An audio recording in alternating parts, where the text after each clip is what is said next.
నమస్తే, welcome to our channel. నేను సిరి.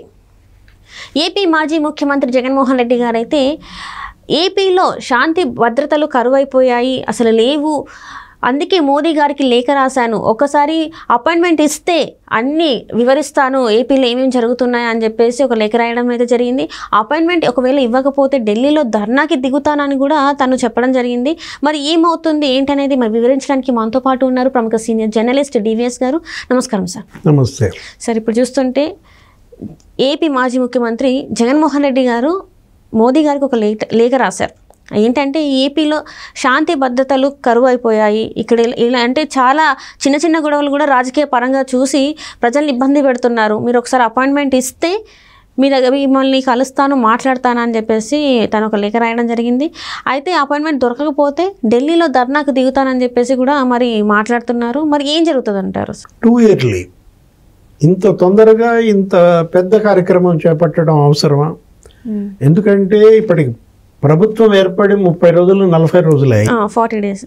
ఇలాంటి పరిస్థితుల్లో ఈ 40 రోజుల పరిపాలనకే ఈయన ఢిల్లీ వెళ్ళి నేను ధర్నా చేస్తాను నా ఎంపీలందరితో అంటే నవ్వుల పాలయ్యే అవకాశం ఉంది. ఎందుకంటే ఇది ఒక భయంతో చేస్తున్న వ్యాఖ్యల, లేదు ఉనికి కోసం చేస్తున్న వ్యాఖ్యల.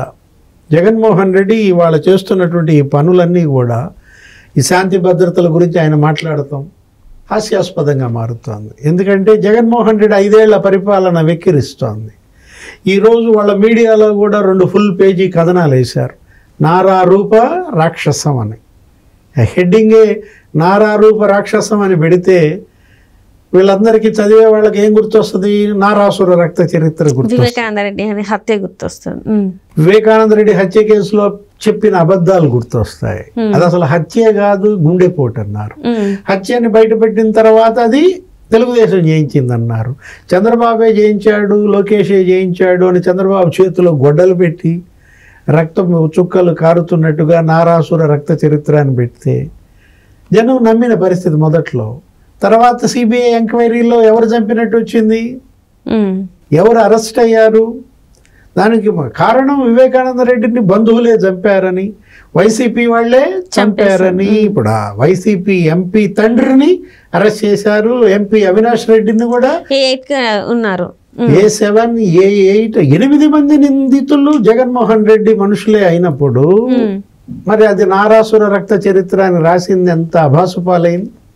అందుకే కదా 151 నుంచి 11కి పతనమైంది. ఇవాళ జగన్మోహన్ రెడ్డి క్రెడిబిలిటీ క్రైసిస్ లో ఉన్నాడు. ఏంటి?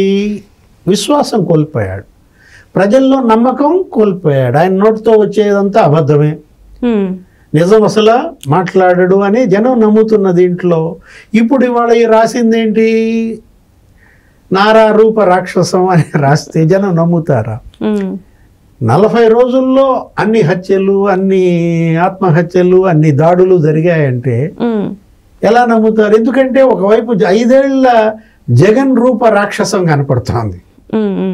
అంటే జగన్మోహన్ రెడ్డి గారి పాలనలో ఎలాంటి హత్యలు జరగలేదా? ఇలాంటి ఎన్ని గొడవలు జరగలేదా? అప్పుడు లేని శాంతి భద్రతలు అప్పుడు ఆలోచించలేదు, మరి ఇప్పుడు ఎలా ఆలోచిస్తున్నారు? కేవలం ఈ 40 రోజులలోనే శాంతి భద్రతల గురించి మాట్లాడడం, ఏపీలో ఇట్లా అవుతుంది అట్లా అవుతుందని మాట్లాడడం ఎంతవరకు మరి సమంజసం? అంటే వాళ్ళు ఆలోచించుకోవట్లేదు అంటారా? అదే కదా, ఇప్పుడు జగన్ శాంతి భద్రతల గురించి మాట్లాడితే సైతాన్ బైబిల్ చదివినట్టుగా ఉంటుంది, దెయ్యాలు వేదాలు వల్లించినట్టుగా చెప్పుకుంటున్నారు. ప్రజల్లో అభాసు పాలయ్యే వ్యాఖ్యలు ఇవన్నీ కూడా అప్పుడు 40 రోజుల్లో జరిగాయి.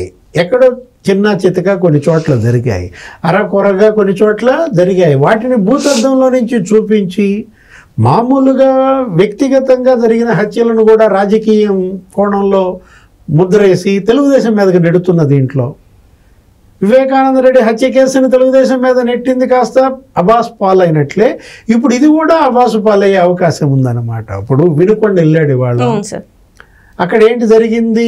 2 రౌడీ షీటర్ల మధ్య ఘర్షణ, ఒకడు ఇంకొకడిని చంపాడు.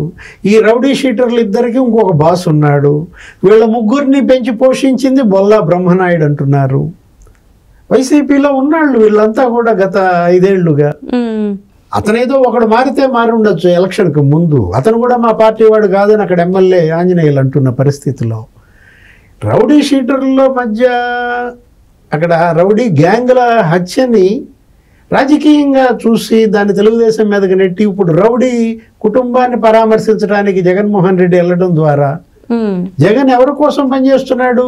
జనం కోసమా, రౌడీల కోసమా అనే ఒక బ్యాడ్ మెసేజ్ ప్రజల్లోకి వెళ్తాను. అంటే గతంలో చూసుకుంటే పిన్నెల్ని కలవడానికి నెల్లూరు జైలుకి వెళ్ళి కలిసేసి వచ్చారు. అండ్ ఇప్పుడు మళ్ళీ మీరు చెప్పినట్టు ఇప్పుడు రౌడీ షీటర్లు అయ్యండి మళ్ళీ వీళ్ళని వెళ్ళి కలవడం. అసలు ప్రజల మధ్యలోకి వెళ్తా అని చెప్పేసి ఇంతవరకు ప్రజల మధ్యలోకి వెళ్ళకుండా ఇలాంటివన్నీ చేస్తుంటే ఇంకా కాస్తో కూస్తో ఉన్న ఆ నమ్మకాన్ని కూడా జగన్మోహన్ రెడ్డి గారు పోగొట్టుకున్నట్టు అనిపిస్తుంది. ఇప్పుడు ఏమన్నాడు, నాకు 40% ఓట్ బ్యాంక్ ఉంది అన్నాడు.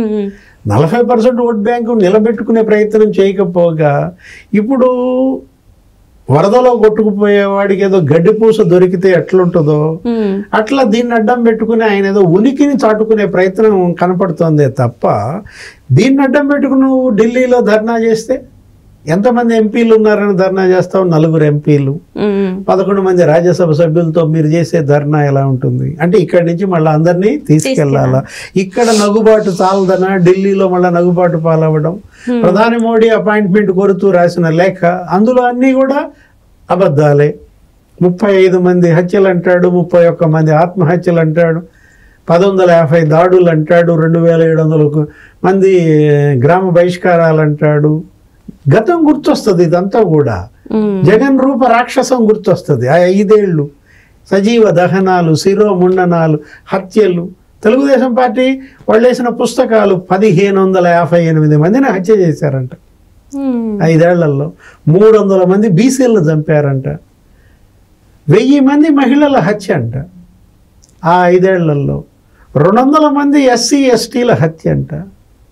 11 మంది ముస్లిం మైనార్టీలను చంపేశారని వాళ్ళు ఒక పెద్ద క్యాటలాగు. ఏంటి ఆ 1558 హత్యలు?